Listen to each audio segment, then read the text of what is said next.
We will obey the court ruling by staying away from schools in the name of internship.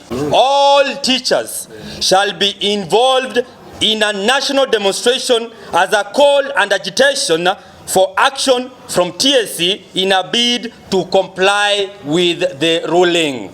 No teacher is going to report to school from 29th going forward. Moguls power! Power! We are not reporting to school. And we are here to launch a mega demo that is going to happen from 29th going forward. Unless we receive permanent letters, permanent employment terms, we will not report to school.